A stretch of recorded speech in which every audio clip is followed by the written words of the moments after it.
Being in baseball, that was my life. I not only just wanted to be a big leaguer, but I wanted to be my dad. It's a no blood, no foul mentality growing up. You battle through things. You get over things. We have an active shooter inside the fairgrounds. He's coming from upstairs in the Mandalay Bay. We were directly in the line of fire. Everybody kept asking, where's Todd?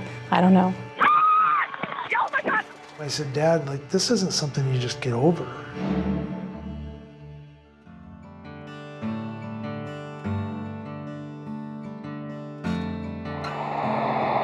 The 1979 World Series. The Birds and their flock are set to battle the team that calls itself the Family. Todd Blyleven was a member of that Pittsburgh Pirates family. The 7-year-old served as the club's bat boy, and he was the son of Hall of Fame pitcher Bert Blyleven. Not too often you get an opportunity to have your children come to where you work. I think it grows character in a lot of the young kids of seeing if they have a dream to play baseball, and Todd had that opportunity. That, to me, was an amazing time with my dad, but I'm also spending it with some of the most iconic baseball players of that time. Being able to swing on Dave Parker's arms. Willie Stargell always gave out the gold stars, and I used to tear off the stars from this big box he had next to his locker and go run around and give the players the stars, and they put them on their hats. Now, that We Are Family team was really a family. And they really made me feel like I was part of that whole journey. Trailing the Baltimore Orioles 3-1 in the Fall Classic, the Pirates' journey seemed over. But prior to Game 5, Todd heard a message that would resonate throughout his life. There was a chaplain down there giving service, and this message happened to be about David and Goliath. And he was talking about if you work as a team, you can basically overcome the odds, just like David beat Goliath. And the Pirates ended up going out that night. My dad came in relief and ended up winning a ball game, and they went on to win the World Series. Pittsburgh wins it. The Bucks have gone all the way. And it always stuck with me growing up, and always being able to keep putting your boot in front of the next, and you can deal with any adversity that comes your way. Bert Blyleven with a tremendous performance. This man has just been outstanding all year. Having a dad in the position that Bert was, what was that relationship like, and having him in your life and following him around? Well, you know, first he was dad, but second, he was a professional baseball player. What a breaking ball. Pull the string again. He was definitely somebody that I looked up to. I wanted to be a big leaguer, and I not only just wanted to be a big leaguer, but I wanted to be my dad. Todd had a dream, like I did, to play baseball. It doesn't come easy. You don't roll out of bed and all of a sudden, be able to compete. Todd was a legitimate amateur prospect and went on to pitch 5 seasons in the minors. But he never advanced past AA ball. Never got to live out that goal of doing as his dad had done. I wasn't my dad. There's not many people that were like my dad. He's in the Hall of Fame. And I think there were a lot of times that I wasn't okay with that. I had serious depression, tried all kinds of different things. I worked construction, I was delivering water, I was cleaning carpets. It took me a long time to figure out what it was I was supposed to be in life.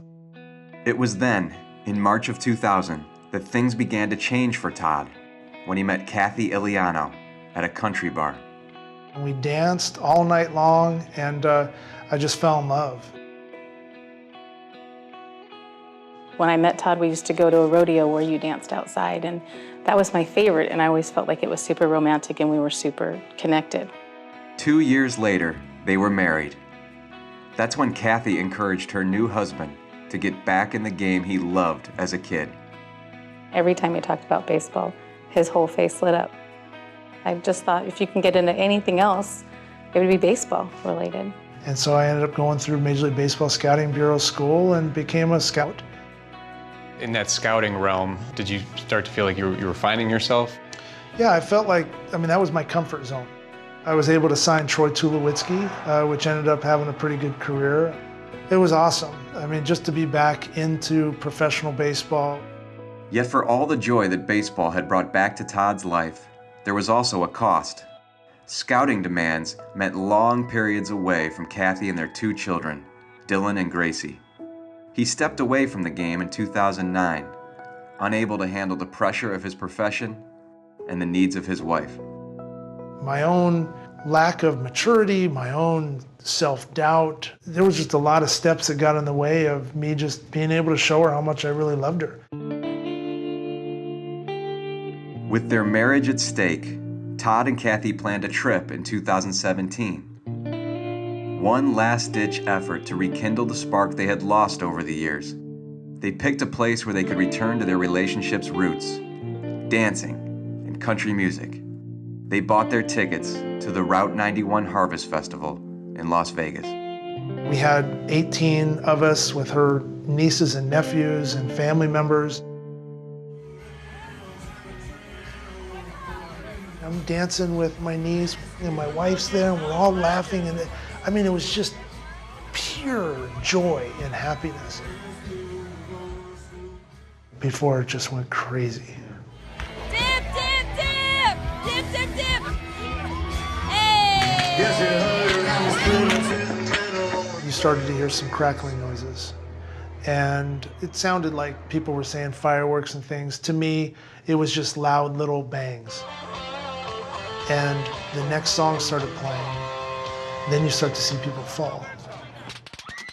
He said, we need to get down, everybody get down. We were directly in the line of fire. And all you can think of at that moment is, I gotta get my wife out. I gotta get my wife out. So you react, you grab, you pull, everybody gets up, and you run. As we started to run, I noticed that there was a man carrying a younger woman, and I went over to help him. She was lifeless. The touch of her, when I grabbed her wrist and I had her boot and we laid her down, I just knew I needed to do something. We were up against a building and he said, baby, I'm gonna go back in and help because that's what I need to do. What possessed you to go back in there? I had legs under me, I had arms that worked, and I knew there were going to be a lot of people that needed help.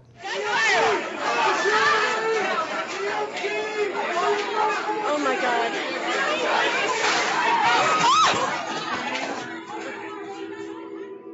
About 1:30, my phone rang. It was my daughter, Kim. She said, have you heard from Todd? I said, no, I know he and Kathy are in Vegas. And she said, well, there's been a shooting. I got hold of Kathy and she said, we're safe. But Todd went back in. You watch the TV all night. You don't sleep. From the hospitals, we're hearing that there are at least 20 casualties that have been brought in, and that number is apparently growing. Everybody kept asking, where's Todd? I don't know. Where's Todd? I don't know. I don't know. He went back in. I was running into the field, and I noticed there was about 100 people that were taking coverage, and they were all lined up. What they didn't realize was right on the other side of these food vending trucks, there was a gate that was open. And I'm waving people saying, let's go, let's go. And they all start coming out. Well, now the shooting's coming at us. And you're seeing bodies now. And so I was running from body to body, checking pulses, and that's when I came upon Rachel Parker. A records technician with the Manhattan Beach Police Department, Rachel Parker attended the Route 91 concert with her coworker. She was the most bubbliest person ever. If something was going on, personally, she was always there for other people. Rachel was shot by a madman, still firing from the 32nd floor at the Mandalay Bay. We needed to either get her to safety so she's not hurt again or completely get out of the venue. I was able to, with their help, get Rachel up. And he threw her over his shoulder and we ran out to the cab and he put her in there. She didn't make it. I didn't know that at the time. She died the next day at the hospital. Rachel Parker was 33. I got her out as quick as I could. You know, that's the other part. You're trying to just grab and run as fast as you can. It goes to show that people who aren't first responders for a living can act in such a way. And it really does show me that there is still good people out in the world. I'd imagine you developed a tunnel vision of just pulling people out of this world and into a safer world. And you just kept doing it. I just, all I kept trying to tell myself was keep my boots moving forward. The David and Goliath story, it goes back to that. You're encountering this beast and you deal with the adversity right then and there, you get back up. 58 victims were fatally wounded that night. Hours after sprinting in and out of the concert venue and lugging dozens of bodies, Todd found Kathy. Just hold him as tight as you can. And thankful that we actually came home. Soon after the shooting, Bert visited Todd and his family. The Hall of Famer listened as his son detailed his experience. My dad and I were sitting at the kitchen table, and we were just talking about things, and he said, so when are you going to get over this? Like, when do you think you're going to be okay? And I said, Dad, this isn't something you just get over. And he looked at me and he said, yeah, you're right. This isn't something you just get over. And for the first time, I saw like some tenderness and softness in him looking at me, and he knew I was struggling. And I think just talking to him and seeing what it did to him emotionally, he was hurt. And I knew he was going to have to see somebody to try to get through it.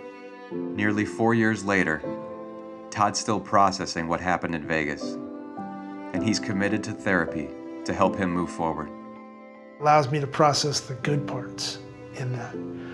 Remember the bad parts, but really lean more on the goodness of things, the love, the people coming out to help, selfless acts, being back with my wife. I get to be a dad to my amazing kids, and I get to be part of that. On a baseball field, Todd had failed to meet the expectations that came with his last name. But in that field in Vegas, he had been a hero. It's almost like a fireman, a policeman. Anybody that, is willing to give up their lives to help others. Todd was all that at that one moment when he said, I'm going to go back in. And that's why I'm very, very proud of him for what he did. The families, they should know that, man, there was so much love trying to get them out and save their life. Not just by me, but by all those people. It seems to me that saving these people, you kind of saved yourself along the way. It has completely transformed my outlook in life. I can't guarantee that tomorrow's going to happen, but today I'm here.